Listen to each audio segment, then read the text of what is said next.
Welcome to the Capstone Conversation, where you learn about what's happening in the greater East Bay.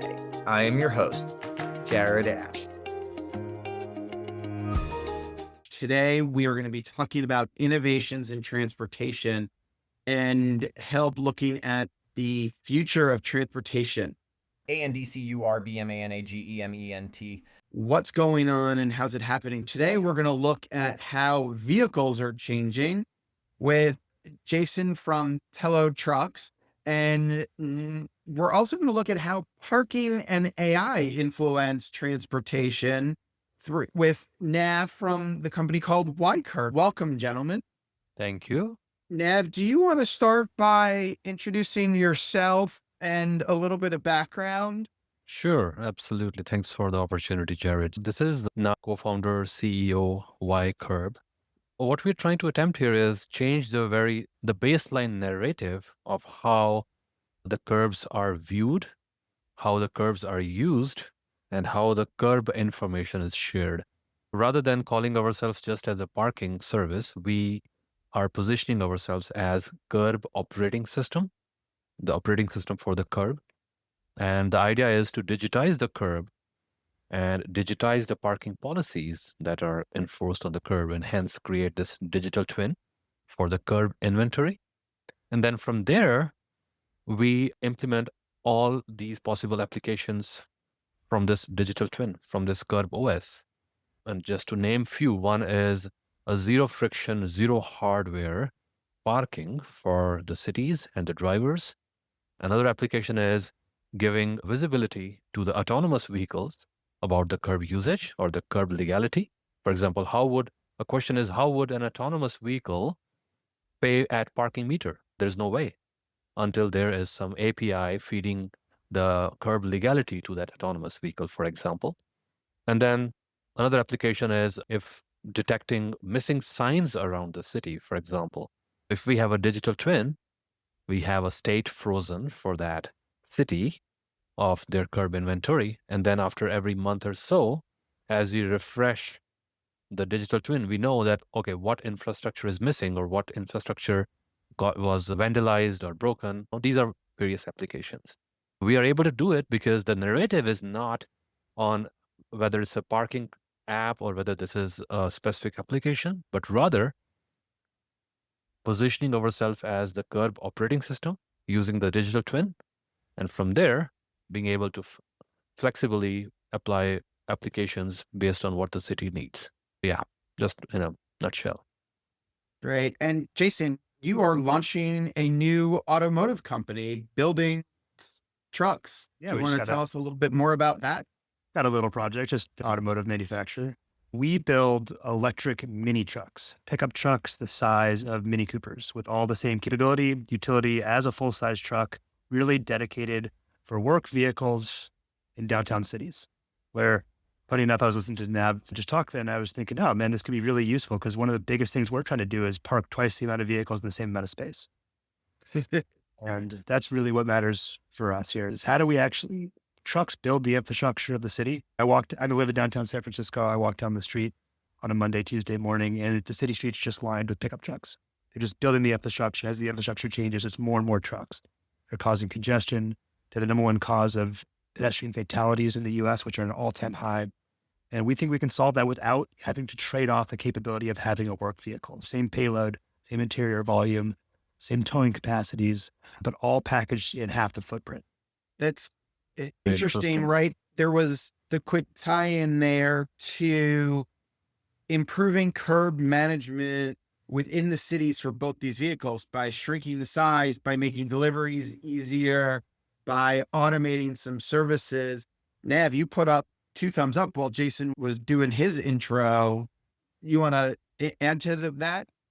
Yeah, absolutely. I think that's very much aligned with what Jason just mentioned about the infrastructure. Because yes, trucks, whether delivery trucks, commercial trucks, I think they are the backbone of the local economy of any city, right? Whether they are doing deliveries, bringing in logistics and supplies. And I think it's very relevant to what YCurb is doing because for the trucks to do efficient deliveries, the availability of parking space, or let me put it this way, a zero friction parking experience is what the delivery fleet, the real challenge is. That how can cities provide a zero friction delivery experience, which means the truck drivers, for example, or delivery drivers, they simply focus on checking in to curb, doing their deliveries and checking out without having to search for parking spaces, without having to read the confusing signboards, without having to waste time on feeding the meters. The challenge is, how do cities offer this zero friction parking and delivery experience to the commercial fleets? And there's a real financial implication with the lack of parking availability, particularly for trucks. When we talk one, like the obvious one is where trucks are double parking and getting tickets.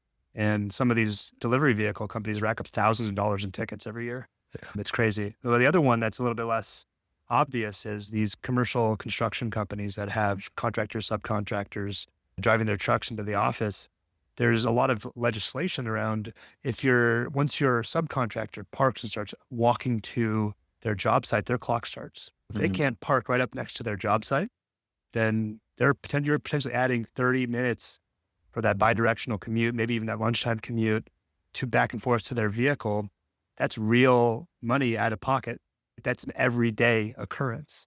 There's some real financials associated with this and having both a vehicle that's too big and the lack of availability of parking. So true.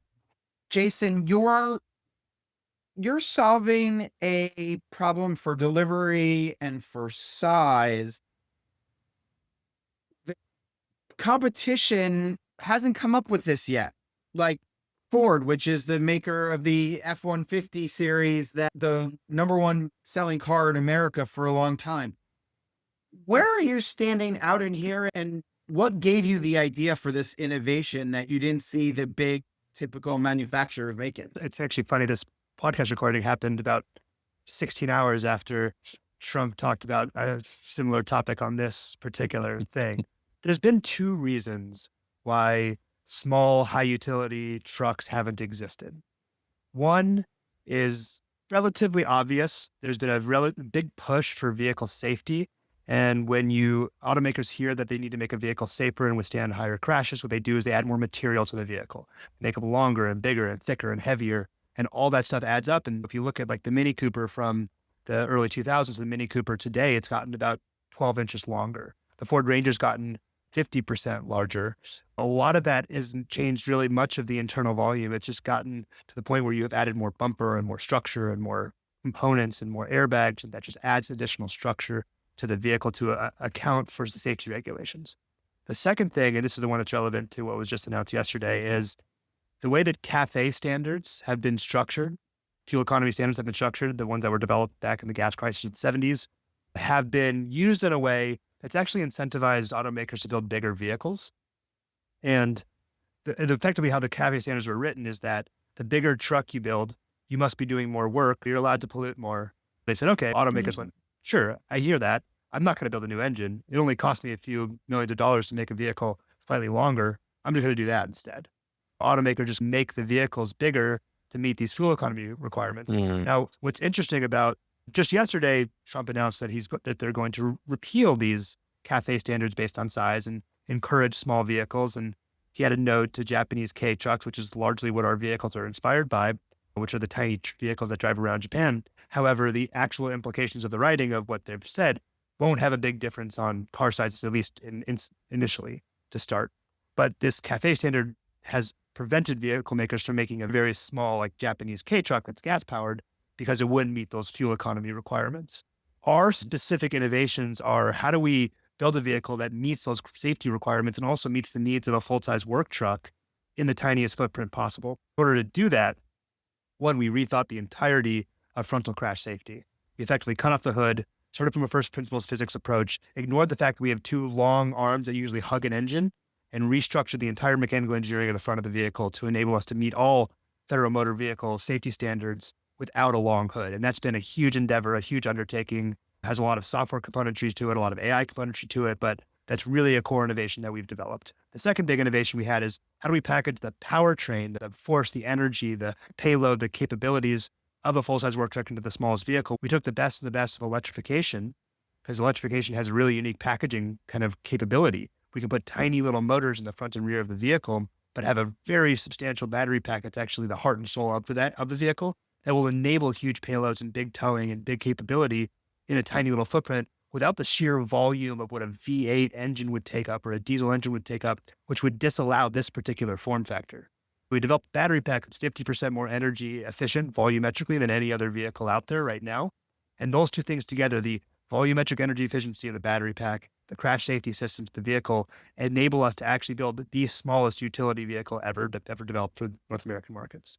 Interesting, because you're talking about how the battery and that changing in technology has been a key in getting you to develop and be successful in building out the model. Yeah, battery technology. We're not building another Me Too electric vehicle. It's just another crossover, another giant truck that's maybe 3,000 pounds heavier and doesn't solve any new unique capability. We're fundamentally building a mini truck, a work truck for cities. In order to do that, it has to be the smallest physically possible to be able to park curbside as many vehicles as possible. That is the fundamental requirement. With that in mind, the only way to do it is to take all this innovation that's happened in electrification, apply it to this category of vehicles that haven't existed before, and develop that and deliver it as unique value add to our customers. I want to expand on that and stay with Jason for a minute. California, a lot of the cities, special government agencies, parks departments, water agencies, etc., all have requirements from the CARB, the Air Resource Board, to move to all electric or zero emission vehicles, I should say. And within that requirement, part of the biggest problem when I talk, and we've talked about it here in the podcast, is those agencies say those trucks aren't available. Here, you may have a solution for that. Can you talk about that in the context of the environment, those air regulations? Yeah, California usually set the standards for air regulations for the U.S., and either the U.S. decides to follow them or not. But very typically, over time, they do adopt some of the California requirements. Right now, there's a lot of like Parks and Recreation, utility companies, general government agencies that have some level of stipulation and budget associated with acquisition of zero emissions vehicles. But it's been very like the automakers are pulling back a lot of their utility electric vehicles, especially with the kind of incentives being revoked from the government. It's been very difficult to satisfy those requirements. On top of that, I think that we haven't delivered any vehicles yet. We have 2 vehicles on road right now that are racking up test miles, that they're the vehicles that Jay Leno has driven and other people. And those are the vehicles that we're getting in front of people. But as we scale, we need to really take into consideration where's the low-hanging fruit on the commercial side, who has budget that doesn't have to go through long sales cycles because it's already allocated from their particular, whatever agency has allocated that budget, and really go after those people because they're the people that are clamoring for these vehicles. Nav, I want you to hit on some of the air regulations. One of the biggest things in my mind from cars is the idling and looking for parking where your fuel efficiency in a non-electric car is the biggest. Your solution uses technology to help make parking easier, reduce that time. Absolutely. That's the exact one of the many applications, as I mentioned, but this is the exact pain point we solved. And Jason, just FYI, one of our clients is City of Tacoma, right? We already have created the digital twin there. And one of the approaches that we are going to do in the future phases is once we have the digital twin, right? All the drivers who want to use curbs, commercial drivers, fleet operators, delivery vehicles, commuters, residents, the onboard YCurb platform, right? Using the YCurb app. And then this is where we change the core narrative, which is in the status quo, the drivers, they have to find a matching curb. If they're commercial fleet, they have to find a yellow curb or a green curb or white curb, et cetera, et cetera. But the reality is the drivers, especially the commercial drivers who are running short on time and who have deadlines to delivery milestones to achieve every day, they don't care about these curb colors.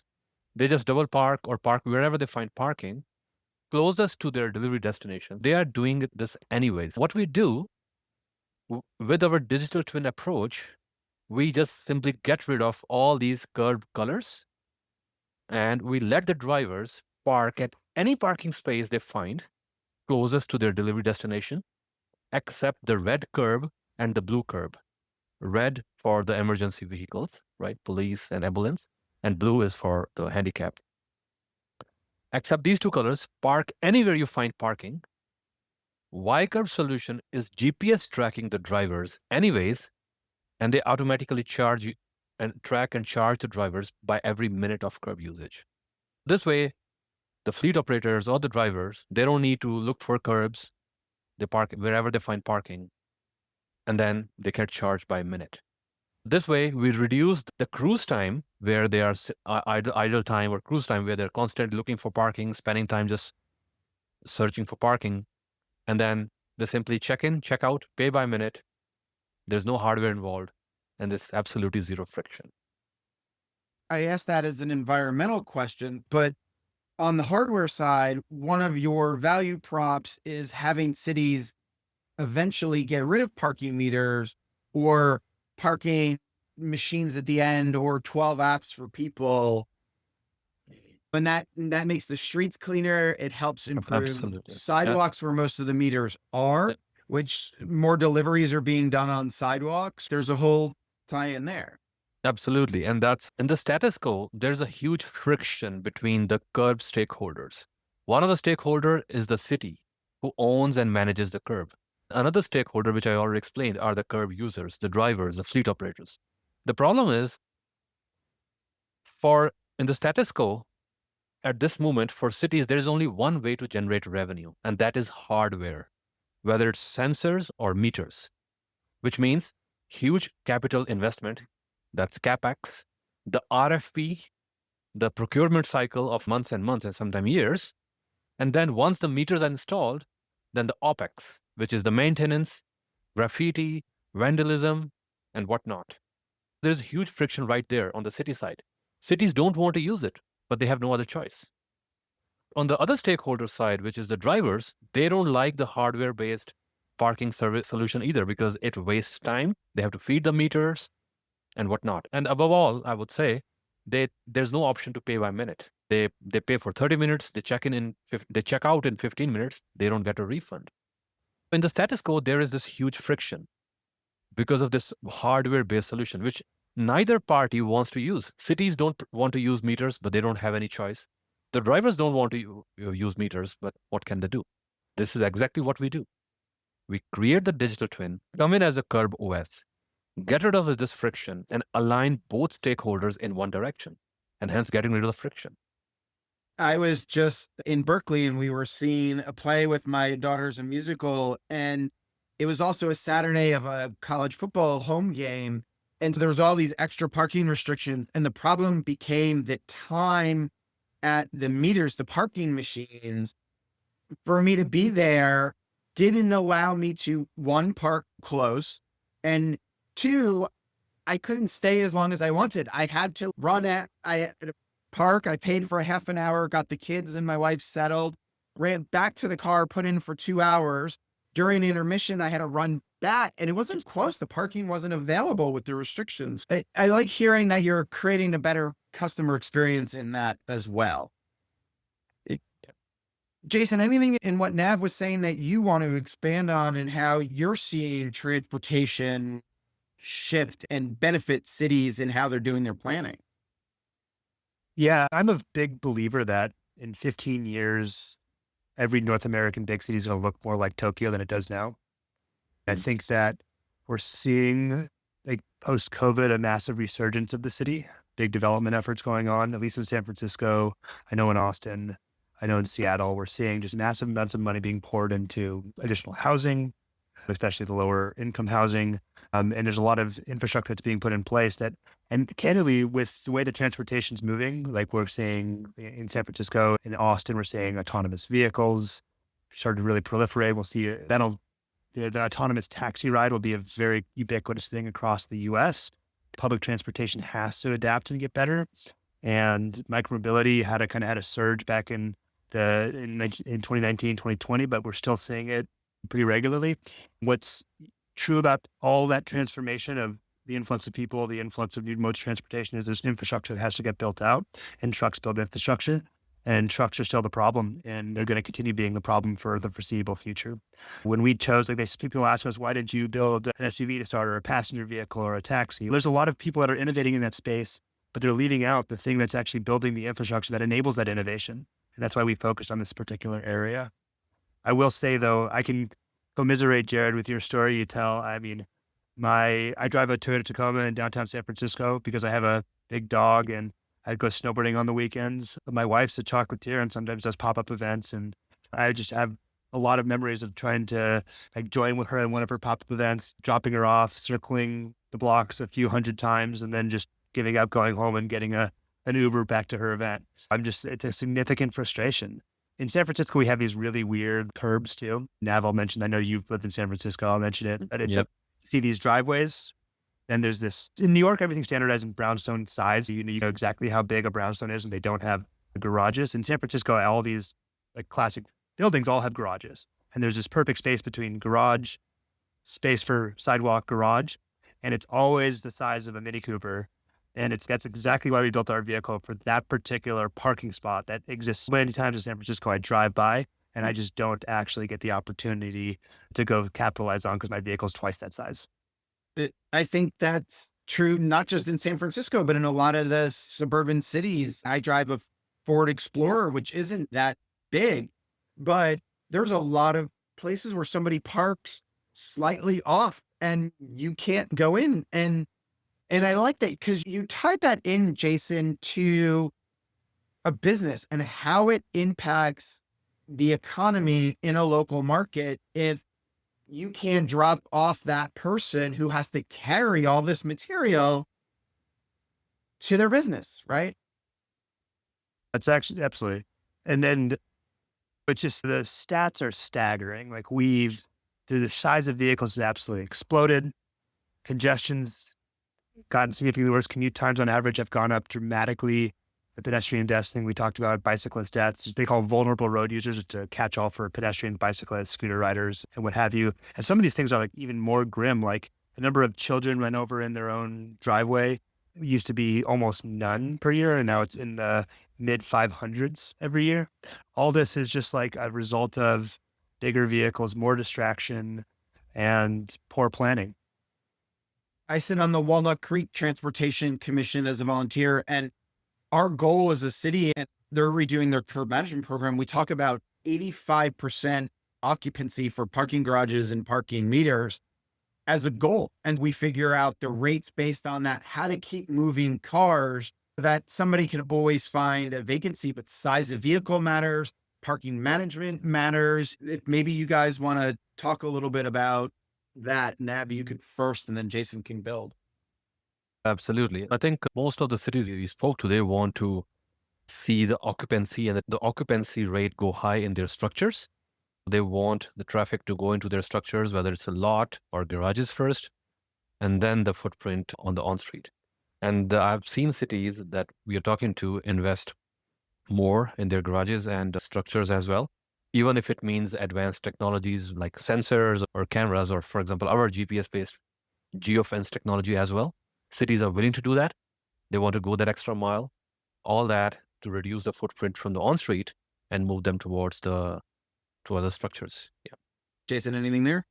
Yeah, I started my career in semiconductor, actually working on some of the first radar and LiDAR chipsets that worked their way into autonomous driving. And one of the projects I worked on was around optimizing for parking garages. The idea is that when vehicles are autonomous in the future, that they could find their way into a parking structure and go park themselves, and you wouldn't have to worry about it.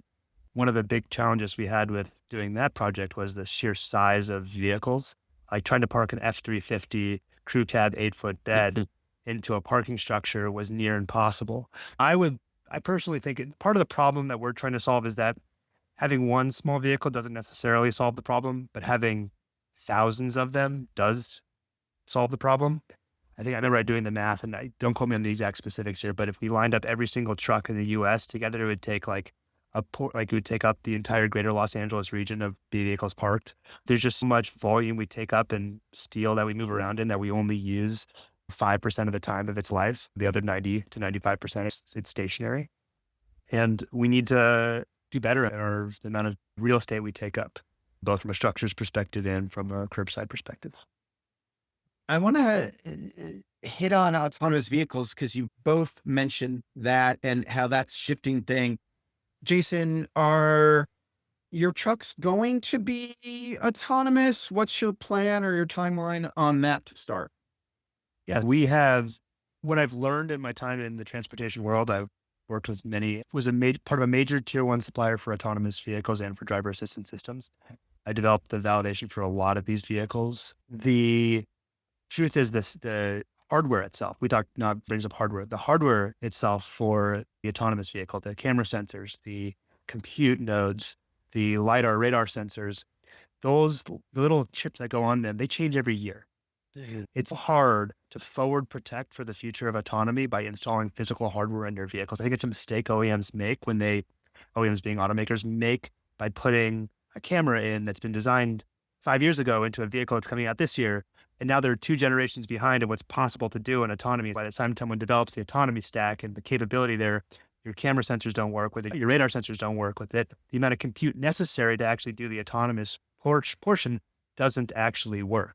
What we've done is we've protected for the areas we know that the autonomous sensors and compute are going to go. We've protected for them from a energy consumption rate, and we know that's a path that we'll go into, specifically for applications where maybe you drop off a workload and so a worker has to go work on their job site, press a button, vehicle goes find parking. That's the application I see as being the low-hanging fruit for us in this particular workspace. And maybe you could work well with YCurb and say, hey, push a button, goes to the YCurb API, goes find the parking spot available, and it gets its ass over there.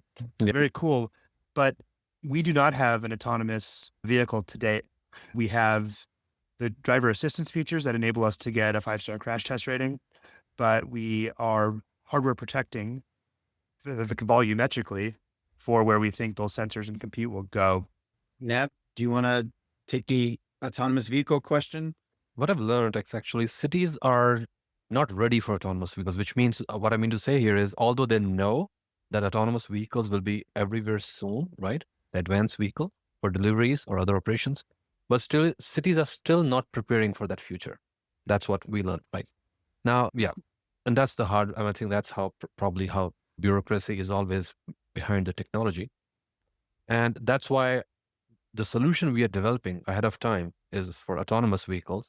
And actually, it's not only for autonomous vehicles, but for all kind of fleet, where through, like Jason just mentioned, through API to API integration, we deliver the curb digital twin to any vehicle through the APIs or right into their driver's dashboard also through OEM partnership, right? This way, they know the curb legality, they know the parking, where are the parking spaces where they can park. And if we have a B2G contract with the city, then we can also automate the payments as well, whether it's an autonomous vehicle or a regular vehicle for that matter. And it's just looking up the stat. This episode should come out in early January of 2026. And at that time, Waymo will be deployed in 14 cities in the US, in red states, in blue states, in major metros. I also see them expanding into suburban areas here in California, down on the peninsula and whatnot. These aren't so far off anymore, right? They're probably the leader in the deployment over anybody else, but I think it's worth noting that cities like this isn't 15, 25 years off in the fantasy. Like, these are being deployed in major cities and suburban areas today, and will keep growing at a very rapid pace. Jason, if you want to build on that first and then. Yeah, Waymo's definitely got a fantastic heads up on a lot of people right now. That's for sure. I ride in Waymo fairly frequently here in San Francisco, and it's pretty incredible to just see them navigate complex traffic situations. And it just goes to show you, when you put 12 years of some of the most top dollar people on a project like this, you can get it done. We're coming out of a drop disillusionment. I think what's interesting too, one of the ones I'm actually really excited about, as I just mentioned, and I'll give them a nice little plug, but I'm really excited about Zoox. I think that their deployment's coming, and maybe by January they will have some ability for the general public to use their vehicles. Right now it's for employees and families. If you've seen these vehicles, they look like little toasters that drive around, and it's what I envision the future of autonomy to be. And one thing I really love about the Zoox vehicle is it's 143 inches long. It's exactly the space it needs to be to serve its exact purpose. And that's actually shorter in length than our vehicle, which we consider which if our vehicle is available on the road today, would be the shortest vehicle available on the road. This is the size of the Chevy Spark. If you remember that vehicle that was discontinued a few years back, it's just the size of a Fiat 500. It's pretty incredible that you have a comfortable taxi cab that can sit 4 people, that can operate forward and backwards, that can navigate its way out of very complex traffic situations into very narrow spots it needs to drop people off. Like, that is the future I'm really excited about. And Nav, do you want to continue down this road about what you're seeing in the AV space and how quickly it's coming and changing? Yeah, absolutely. Neuro and Zoox, great example. And just to get into specifics, there are 2 fragments they are working in. One is the passenger loading, offloading, so passenger delivery, and then the other is the groceries or the goods delivery, right? Passenger loading, offloading is relatively faster, quicker, and shorter on the curb usage rather than the delivery side. But irrespective of that, both these autonomous vehicles and the cities, they need to reach a consensus that how are they going to regulate and monetize the curb usage. Right now, there's so much of gray area, right? For Waymo or Neuro and Cruise cities are still struggling to figure out how to charge these vehicles or the autonomous vehicles. And then another use case is the same delivery vehicles, autonomous vehicles in the airports, in the arrival departures, right? And again, there are gray areas, how cities are going to monetize these when the Waymo, for example, goes to airports and the passenger loading, offloading at the arrivals and departures. All these are the gray areas that cities and these companies, they need to iron out, and potentially could be an opportunities for companies like as well to streamline the technology. Well, and those are all good points, because if you're Waymo, if you're Zoox, where are you dropping people off? They're out of traffic and you're not blocking the cars behind you, because if they have to pull into the left lane to go around you, if you're slowing everybody down, if somebody's missing a light. Not just the cars behind you, though, but one of the really big problems we have in San Francisco, where people are actually struck and killed in crosswalks, are when a car is actually pulled out into that crosswalk area on the side and blocking the visibility for what's happening on the left and right-hand side. That's actually, they're actually talking about pulling those little red zones near a crosswalk in San Francisco. They're talking about pulling them back even further to allow for that visibility. But I wonder if that's actually going to be now where more like drop-offs are going to happen, and that's going to even just negate the whole problem. Yeah, Something we've got here. That's important. And Nav, it sounds like you're helping to try to solve for that as everything. Yeah, I can't agree more. Yes. And I think you're right. You talked about the airports in that might not affect the trucks, but the cities make a ton of money by charging Ubers and taxis and Lyfts and everybody else in that ride space. But that's a flat fee. It's a flat fee. Going to the airports. Yeah. Yep. And that's revenue how does the autonomous vehicle pay for it? Jason, I want to pivot now and come into manufacturing. We've seen that manufacturing a new vehicle, most recently, I guess one of the best examples is Tesla, but what are your plans for manufacturing? It's not easy to build out facilities to create that. You're talking a lot of job creation. Enlighten us. Yeah, I think on coined it what do you say? It's the manufacturing hell, or get stuck in manufacturing hell. I think that what people miss in that topic is that manufacturing is difficult, but the U.S. has been doing it for a long time. And we're quite good at a lot of pieces of this story.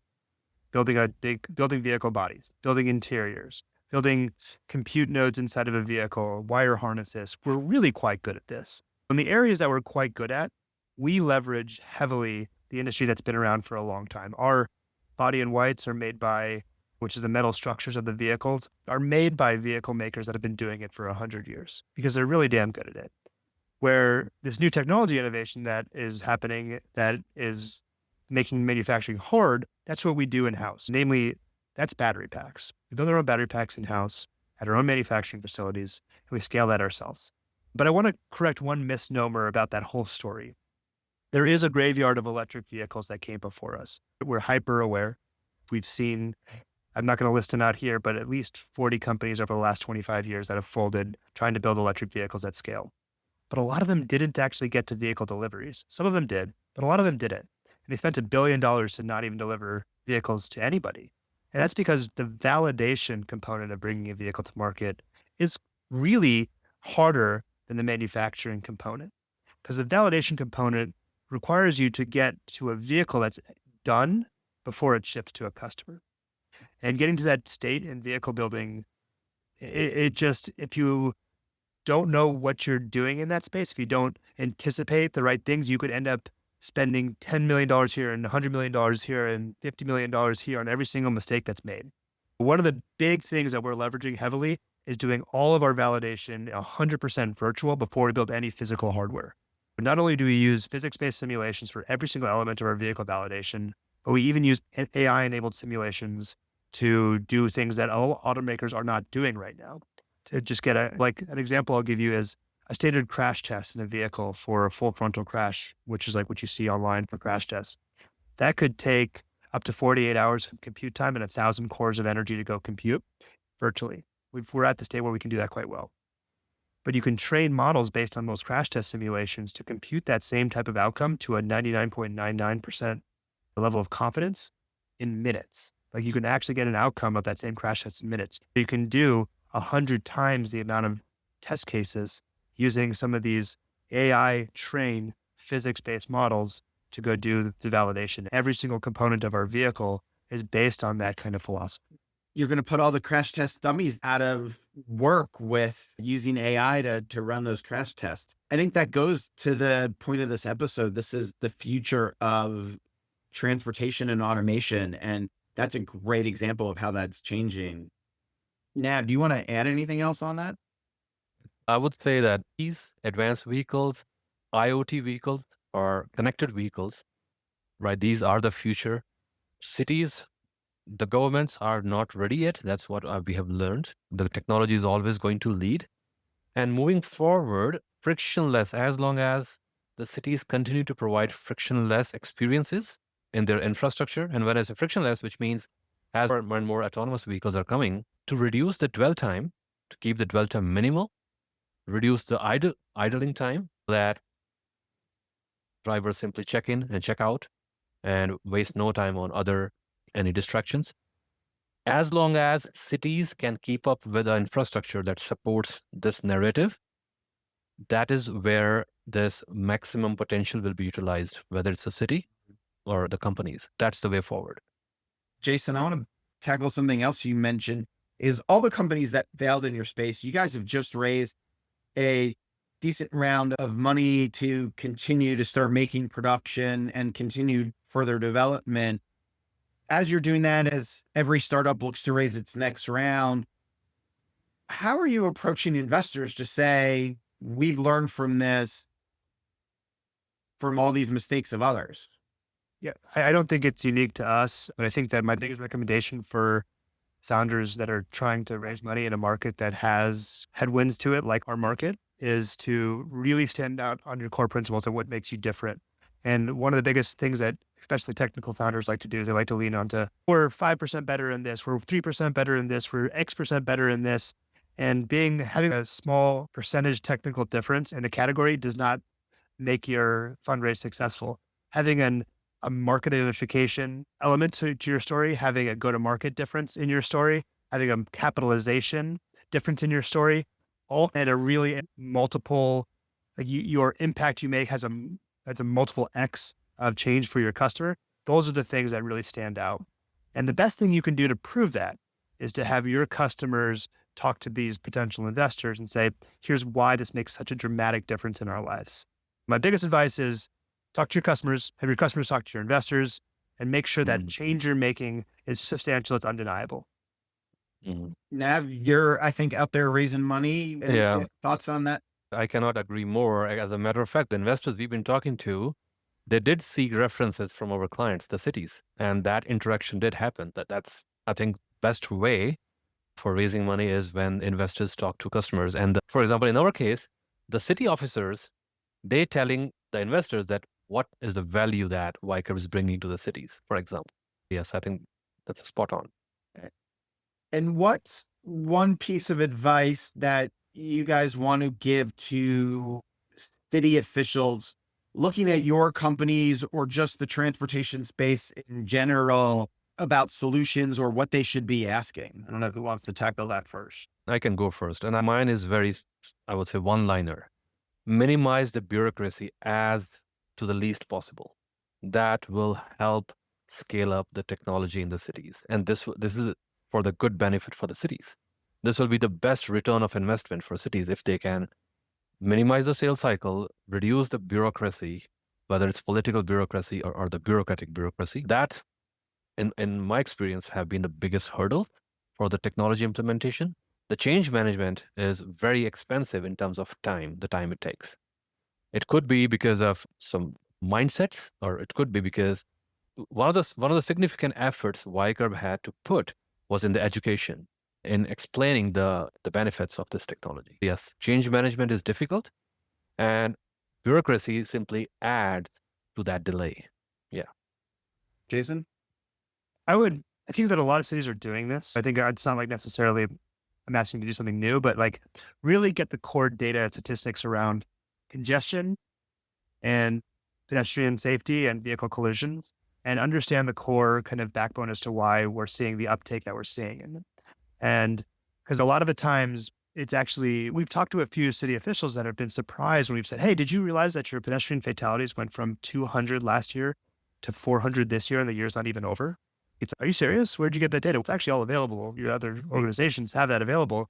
And they're like, oh, did you actually realize that your average commute time for your constituents went from 25 minutes to 35 minutes in the last year? No, we didn't realize that. Having some of that data on hand and really kind of get to the bottom of it can drive a lot of really great outcomes. And I'm not saying that Telo can solve all those outcomes, but there's significant amount of like those challenges that we can really approach.